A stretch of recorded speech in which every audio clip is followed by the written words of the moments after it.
The first-class lounge at Phoenix Airport was crowded with well-dressed travelers enjoying coffee on a busy morning. As people started boarding the Los Angeles flight, a businessman in his 40s stood out among them. His navy suit was expertly tailored, his leather shoes shone, and his pricey briefcase demonstrated to everyone that he was successful.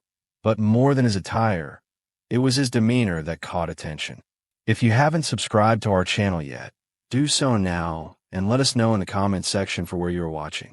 The businessman made sure everyone noticed his importance by talking loudly on his phone about business deals and rolling his eyes when others took too long to store their bags.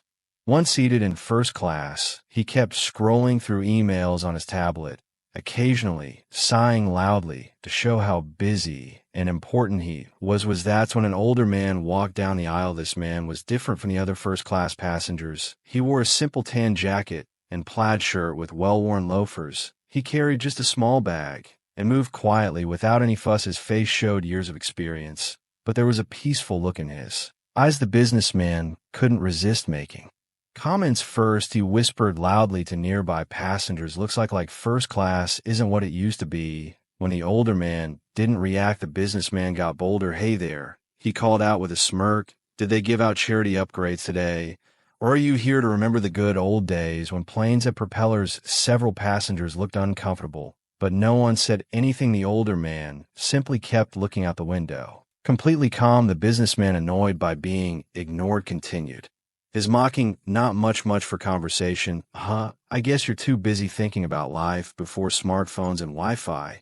Even turned to other passengers, trying to get them to join his jokes about old people who can't keep up with progress. Then came the moment that changed everything. A flight attendant came by carrying a drink cart and remarked in a kind, "Mr. Eastwood, do you prefer tea or coffee?"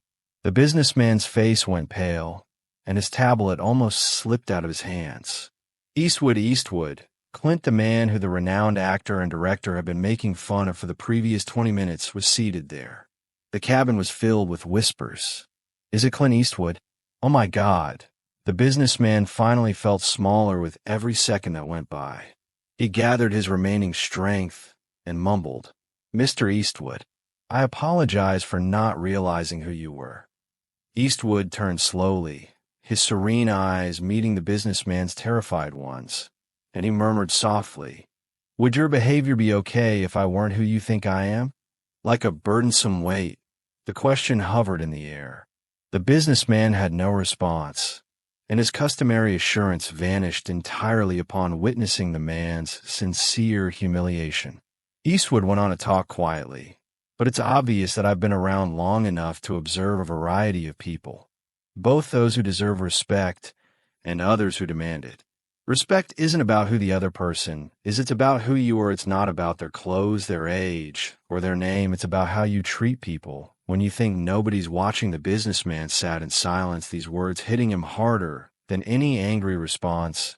Have he thought about his behavior, not just today, but throughout his life? How many people had he dismissed because they didn't look important enough? How many conversations and connections had he missed because of his prejudices? As the flight continued, the businessman noticed how other passengers treated Eastwood.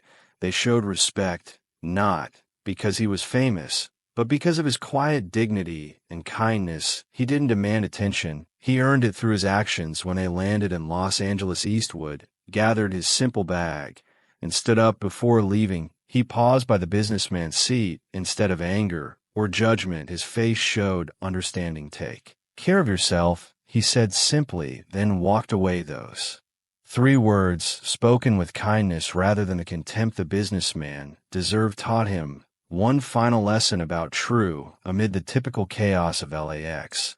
The businessman displayed dignity and grace in the terminal. He took out his phone, opened the Notes app, and instead of checking his emails or stock prices, typed "Be like Eastwood." Below it, he added, "Treat everyone with respect, not because of who they are, but because of who I want to be." Over the next few weeks and months, he made significant changes. He began listening to junior staff members after learning the names of his office cleaning crew. The lesson he learned that day went far beyond simply being nicer to people.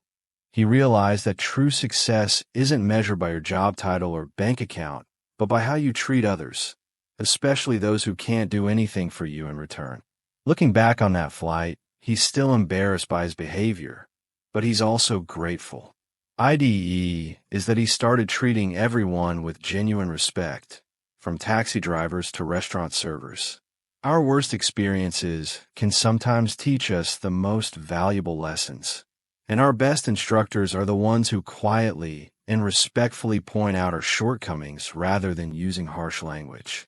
Years later, whenever he feels tempted to make snap judgments about people based solely on their appearance, he recalls that flight and Clint Eastwood's straightforward advice. Respect isn't about the other person. It's about who you are. Before continuing, please remember to subscribe to our channel and let us know in the comments section for where you are viewing.